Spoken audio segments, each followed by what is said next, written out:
Hey everyone, I'm Tim Selby here in my office at Heart of Steamboat today.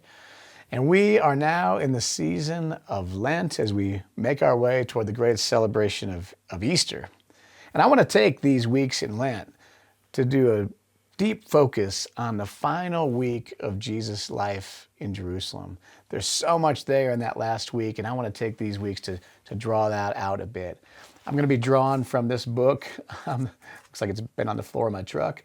It's called The Last Week by Marcus Borg and John Dominic Crossan. I'm going to draw a lot from this. If you're interested in these themes, I'd highly suggest that you pick up one of these books, The Last Week. Have you heard this narrative? Jesus goes to Jerusalem to die on the cross. He will suffer and die in our place because we are the ones who deserve the suffering. We are the ones who deserve the death. But the sinless Jesus will take that on for us because God requires suffering and death for the forgiveness of sins. And thus, by accepting what Jesus does, we obtain forgiveness and will spend eternity in heaven instead of eternity in a torturous, painful hell. Many of us have been taught this narrative our whole lives. But I have to say, I find this view to be deeply problematic on many levels. Now, some of you might be thinking, well, it works fine for me. If it does, great. But for many of us, it doesn't. For many of us, it doesn't square with our own experience of God. A God whose graciousness always seems to be greater and more expansive than our own. A God that we can't quite imagine requiring bloodshed, requiring suffering, requiring death in order to be satisfied. This view seems to offer us a monstrous God who will torture people for all eternity and desires blood-drenched suffering in order to be appeased. And though we can't quite understand that image of God, we might not know what to do with it or how to understand the story in a way that might be more fitting with our understanding and experience of God. So, let's work through this together. And let's begin to trace Jesus' last week in Jerusalem. Now, Jesus enters Jerusalem on Palm Sunday. And I'm not going to talk about Palm Sunday today. We're going to leave Palm Sunday where it is because that's a cultural and a global celebration of its own. And I don't want to get out of step with that when we hit Palm Sunday. So I'm going to start on Monday. What happened Monday in Jerusalem? On that Palm Sunday, the very end of that day, there's a scene where it says Jesus goes to the temple and he looks around. It's in the evening. I imagine the temple being very quiet. He looks around and then he leaves. And I imagine this scene like a television show where Jesus goes there and looks around and then walks past the camera out of the temple. But that camera stays focused on that empty temple and there's suspenseful music playing because we know something's going to happen there. Because we know Jesus is coming back. But we have to wait to the next episode to find out what he's going to do. Well, in the story, we just have to wait till the next morning. Because on Monday morning, Jesus comes back into that temple. He comes back to do something really powerful and really important. He comes there intentionally to cause a stir, to raise a ruckus. He knows exactly what he's doing. But I think for us to understand what he's doing, we have to go back in time a little bit to understand what's happening there. And we have to go back and ask ourselves, what is it that happens in the temple? And one of the primary things that happens in the temple is blood sacrifice. Now, how are we to understand blood sacrifice? For us in the modern world, blood sacrifice seems barbaric, violent, strange, foreign. But in Jesus' day, that blood sacrifice was a very normal, accepted part of religious observance. And a couple of the ways that we might understand that blood sacrifice are sacrifice as a gift and sacrifice as a meal. Two of the most powerful ways that we connect with other people is by the offering of gifts and the sharing of meals. How would an ancient people who wanted to offer a gift, to offer something to an invisible God who they couldn't see or touch, how might they do that? And one of the expressions of that was this offering of the sacrifice, the offering of something really valuable, a life that was valuable in and of itself, and a life that was valuable as food. One of the most precious things they have, they could offer as a gift, to bring a gift before the Lord. Sacrifice was also a meal. I would bet that you don't have anybody in your life that you are really close to that you haven't shared a meal with. The meal is one of the ways that we connect, that we bond, we break bread together. So the offering of this animal was also a symbolic form of drawing into a meal, into communion, into a deeper communion with God by this sacred and symbolic meal. Now, sometimes the meat of that animal was eaten in that form of a meal, and sometimes the whole thing was completely burned and consumed before God. The sharing of gifts and the sharing of meals was a lot of what this sacrifice was about. And that sacrifice, it was never about suffering. There was never any intention in a sacrifice that that animal would suffer. You wouldn't kill it slowly or bleed it out slowly or want it to be in pain or want it to suffer. That was never an intention of it. The sacrifice was done as quickly, as cleanly, and as painlessly as possible. And it wasn't seen as a substitution. It wasn't like, I deserve to die. I deserve to be killed on the altar today. But instead of me being killed, we're going to kill this animal instead. It wasn't a substitution in that way. In their book, Borg and Crossan used the analogy of a firefighter who enters into a burning building to save a young woman. In the process of saving that young woman, the firefighter is killed in the process. She makes it out alive, but the firefighter is killed.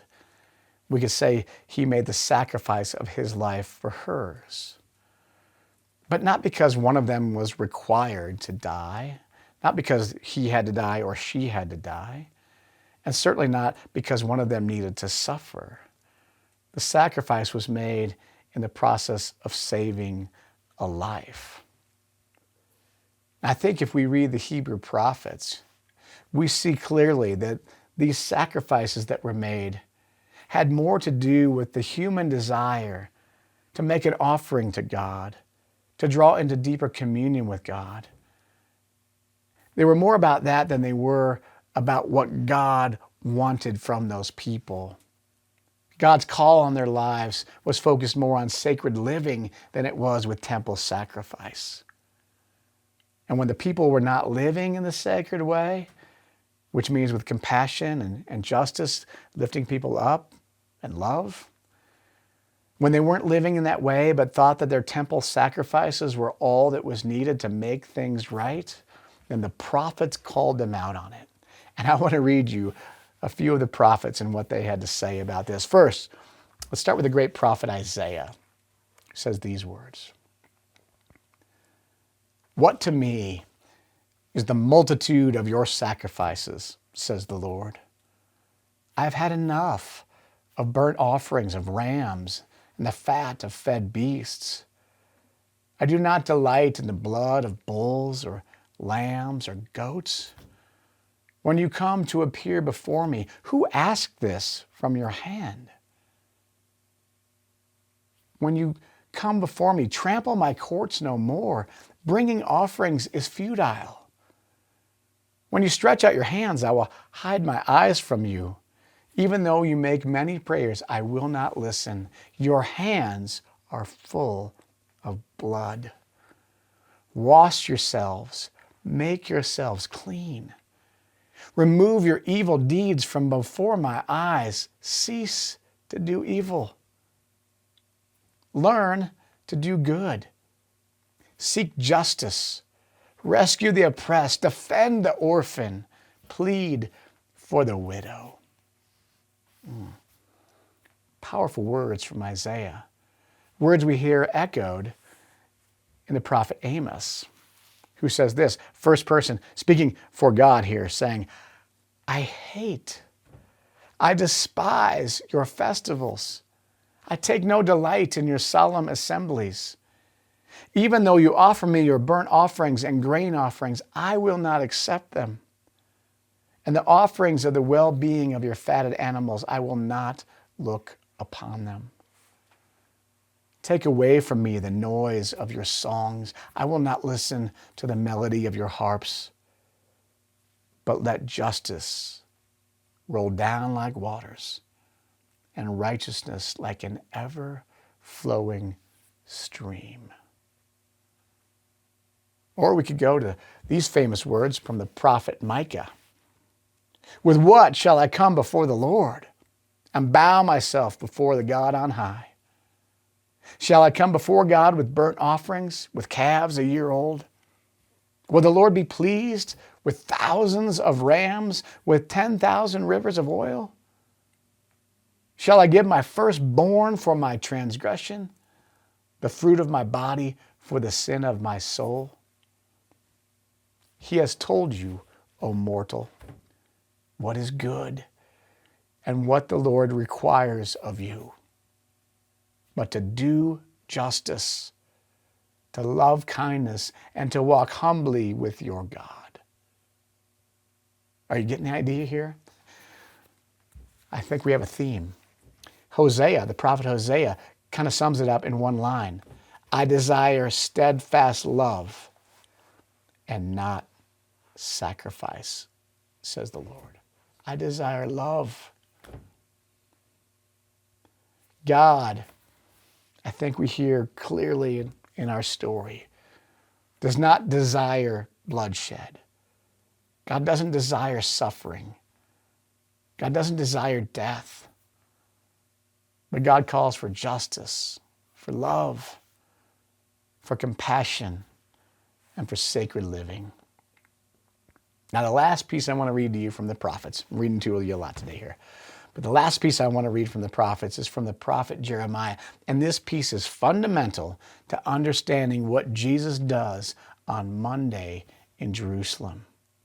Jeremiah says this, if you act justly with one another, if you do not oppress the alien, the orphan, and the widow, or shed innocent blood in this place, if you do not go after other gods to your own harm, then I will dwell with you in this place.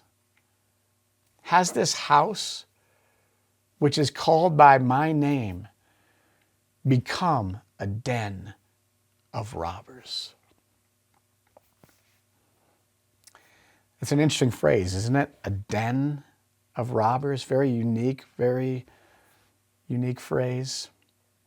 In fact, in my life, there's only two places I have ever heard this phrase used. One is here in the prophet Jeremiah, and the other is in the words of Jesus. Monday morning in the temple in Jerusalem, when Jesus came to town to turn things upside down. The story sounds like this from the Gospel of Mark. On Monday morning, they came to Jerusalem, and he entered the temple and began to drive out those who were selling and those who were buying in the temple.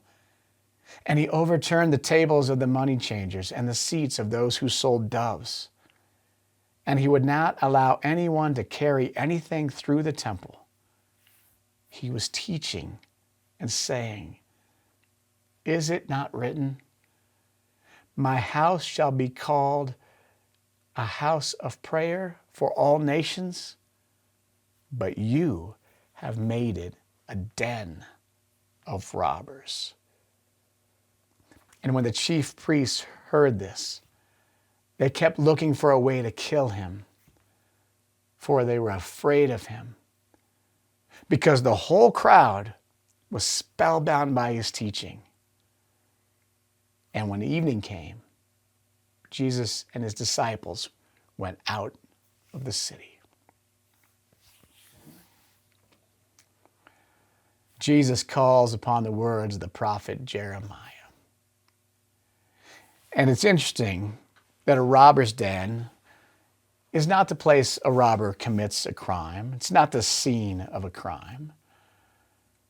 A robber's den is where robbers retreat to hide out from the world, to hide out from the consequences of their crimes.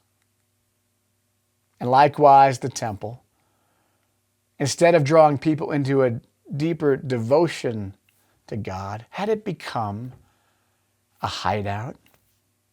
Had it become a facade where religious folks could go about their business, making their sacrifices, all the while, like the prophets called them out on, all the while ignoring the poor, ignoring the needy, ignoring the marginalized, ignoring the oppressed, ignoring the forgotten people of our world? And at the same time, they could feel pure and justified because they spilled blood on an altar in the temple?